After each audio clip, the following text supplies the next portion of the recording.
Ivan IV Vasilievich, or the Terrible if you prefer, though the fearsome may be more apt, was only 3 years old when he became the Grand Prince of Moscow. And like most 3-year-old princes, he was soundly ignored. But luckily, instead of being swept under the rug in favor of a more senior leader, his family and the nobles put in charge by his father were too busy crab-bucketing themselves to take the young prince out of the picture. Shortly after he came of age then, Ivan was given the title of Tsar, becoming the emperor of a third Rome, great enough to rival the Mongol Khans, appointed to enact God's will on earth, basically what the Holy Roman Emperors did in the West a long time ago, but it meant that Ivan was in charge once and for all. Honest to God, no clue how everyone else got on board with that one.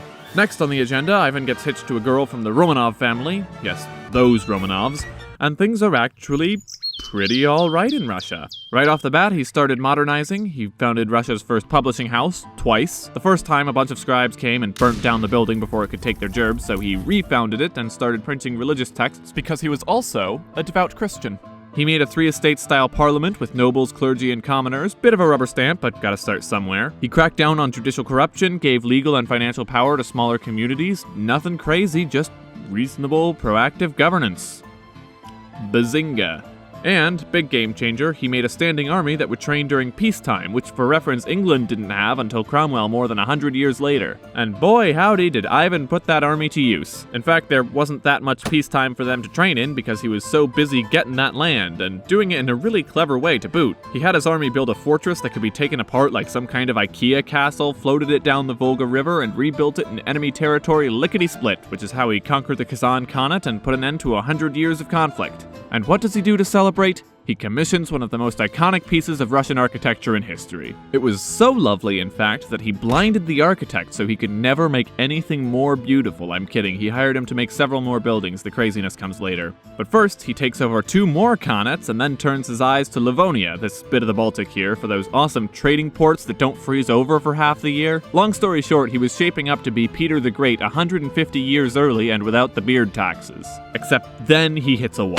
One of his best friends defects to Lithuania and his wife up and dies on him. All this being too much for Ivan, he musters up that big Tsar energy and quits. Straight up leaves Moscow.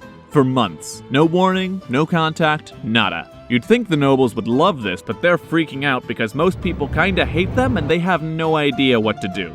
With nowhere else to turn, they show up at Ivan's doorstep begging, "Please come back." No, you are mean and all you do is embezzle and treason. Please. No. Pretty please? Come on, what's it gonna take? I come back on one condition. What's that? Absolute power.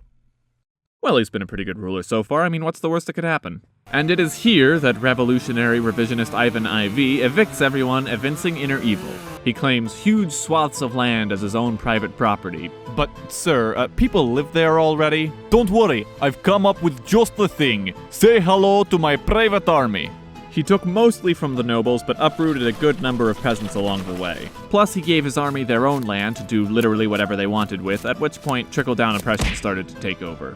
But, technically speaking, he was just clearing out trespassers. It's not like he was sending his army into his own towns with the explicit intent of killing, torturing, and pillaging.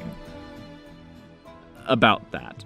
At this point in time, there's an epidemic and a famine. And did I mention the Livonian War is still ongoing after 12 years? But it's not all bad. The city of Novgorod is doing all right.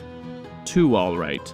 So all right, they might start getting ideas about defecting. Someone better put a stop to all that all rightness. Now they'll never want to leave. Then he abdicates again and puts this guy Simeon in charge, and oh no, Simeon is taking even more land for the Tsar, this time from the monasteries. That's not a nice thing to do. Ivan would never do this. Better put Ivan back in charge. You know what else Ivan would never do? Return all the land that Simeon took. After that, it was mostly a lot of treason and various forms of execution and torture. And, lest we forget, he also competed for the title of History's Worst Dad. Like any proud father, he saw his daughter-in-law dressed immodestly and ruthlessly beat her, potentially causing her miscarriage. Did I mention she was pregnant? Then his son stepped in and said, "Dad, what the heck?" And Ivan bashed his head in with his staff, which is where this awesome painting comes from. As a husband, he was second only to Henry VIII. There's even a little rhyme to help you remember. It goes, "Poisoned, poisoned, poisoned, nunnery, nunnery survived." There's a reason Henry's wives are more well known. So, he lost his oldest son and 5 wives, but it's not like things were all bad. I mean, he was also a musician. He wrote the background music you're listening to right now. How can you not love this guy? Anyway, the Livonian War finally comes to a close after 25 years. Then Ivan dies of natural causes, so I guess all that paranoia must have been worth it after all.